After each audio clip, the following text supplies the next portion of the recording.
അങ്ങനെ ഞാനും പോയി മുല്ലക്കൽ ചെറുപ്പിന്. ആലപ്പുഴ നഗരത്തിന്റെ ഹൃദയഭാഗത്തുള്ള പ്രശസ്തമായ മുല്ലക്കൽ രാജരാജേശ്വരി ക്ഷേത്രത്തിൽ എല്ലാ വർഷവും നടക്കുന്ന മഹോത്സവമാണത്രേ ഈ മുല്ലക്കൽ ചെറുപ്പ്.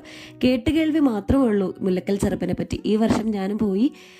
ജസ്റ്റ് എല്ലാ പെരുന്നാളിനൊക്കെ കാണുന്ന പോലെ തന്നെ കുറേയേറെ കടകളും അതുപോലെ തന്നെ പാർക്കും ഒക്കെ ആയിട്ട് അലങ്കരിച്ചിട്ടുള്ള ഒരു സ്ഥലമാണ് കേട്ടോ. ഈ അർത്തുങ്കൽ പള്ളി പെരുന്നാൾ പോലെയൊക്കെ തോന്നി. കാര്യം ഞാൻ അതൊക്കെ കണ്ടിട്ടുള്ളൂ.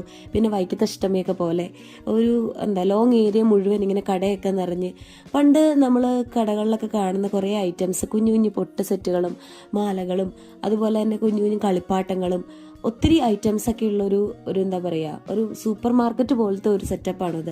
ഇടയ്ക്ക് നടന്ന് ക്ഷീണിച്ചപ്പോൾ ഞങ്ങൾ ഒരു ചായയൊക്കെ കുടിച്ചിട്ടുണ്ടായിരുന്നു. അത് കഴിഞ്ഞ് വീണ്ടും നടന്നു. കുറേയേറെ കടകളുണ്ടായിരുന്നു. ഒന്നും അങ്ങനെ വാങ്ങിച്ചിട്ടൊന്നും ഉണ്ടായിരുന്നില്ല. പക്ഷെ കുറേ ക്യൂട്ടായിട്ടുള്ള പാവകളും ഡക്സും പിന്നെ നമ്മുടെ ഈ ഹോം ഡെക്കോസൊക്കെ ഉണ്ടായിരുന്നു. കുറേ ബാഗ്സ് ഉണ്ടായിരുന്നു. ഇതിനകത്തുനിന്ന് ഒരു ബാഗ് ഞാൻ എടുത്തിട്ടുണ്ട്.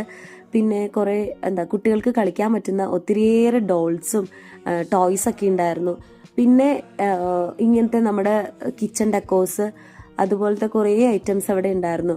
ഇത് ആലപ്പുഴയിൽ മുന്നേ പോയിട്ടുള്ളവർക്കറിയാം, മുല്ലക്കലിലെ ആ ഒരു ഭാഗത്തായിട്ട് ഒരു ചെറിയൊരു കോവില് പോലത്തെ ഒരു ഇതും അതുപോലെ തന്നെ ആ ഒരു ഫീല് തരുന്ന കുറേ എസ്തറ്റിക് ആയിട്ടുള്ള കുറേ കാര്യങ്ങളുണ്ട്. അതുപോലെ തന്നെയാണ് ഈ മുല്ലപ്പൂക്കടകളും പൂക്കടകളും ഒക്കെ.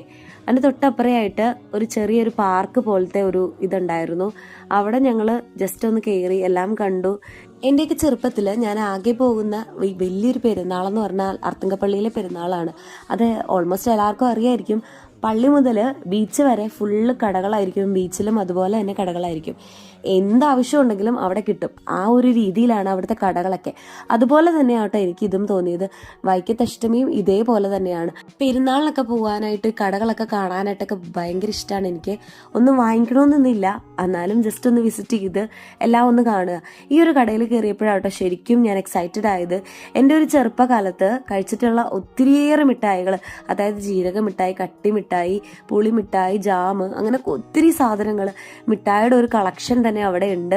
മറുനാടൻ സ്റ്റോർ അങ്ങനെ എന്തോ ആണ് ആ ഒരു സ്റ്റോറിന്റെ പേര്. നമ്മൾ കുറേ നേരം അവിടെ നിർത്തില്ല. അത്യാവശ്യം നല്ല തിരക്കുണ്ട്. ഈ ഒരു എന്താ പറയുക, ആനയുടെയും കുതിരയുടെയും ഒക്കെ സ്റ്റിക്കുള്ള ഒരു മിഠായി എൻ്റെ ഫേവറേറ്റ് മിഠായിരുന്നു. പക്ഷെ ഞാൻ ഒരെണ്ണം വാങ്ങിച്ചു. അത്രയ്ക്ക് ടേസ്റ്റ് ഒന്നും തോന്നിയില്ല, എന്നാലും ഒരു നൊസ്റ്റാൾജിക് ഫീല്. പിന്നെ ഈ ഹാൻഡ് ക്രാഫ്റ്റ് ആയിട്ടുള്ള ഒത്തിരി ഐറ്റംസ് ഈ ഒരു സ്റ്റോറിനകത്ത് ഉണ്ടായിരുന്നു. എനിക്കിവിടെ ഒത്തിരി ഇഷ്ടപ്പെട്ട ഒരു ഐറ്റമാണ് ഈ ഒരു തുലിപ്പ് ഫ്ലവറും. അതുപോലെ തന്നെ അവിടെ ഒരു ആർട്ടിഫിഷ്യൽ ഫ്ലവറിന് തോന്നിക്കൂല, നമ്മുടെ ഒറിജിനലെ വെല്ലുന്നത് ഈ ഒരു പോട്ടും. ഇതൊക്കെ കണ്ടാൽ എടുക്കാതിരിക്കുന്ന എങ്ങനെയാ. ഒരു 150 രൂപയ്ക്ക് 3 ഐറ്റമാണ് നമുക്ക് കിട്ടിയിട്ടുള്ളത്. പിന്നെ ഒരു കരിക്കിന് ഷേക്കും കുടിച്ച് അവിടെ നിന്ന് നേരെ സുഡിയിലേക്ക് വിട്ടു. അവിടെ ചെന്ന്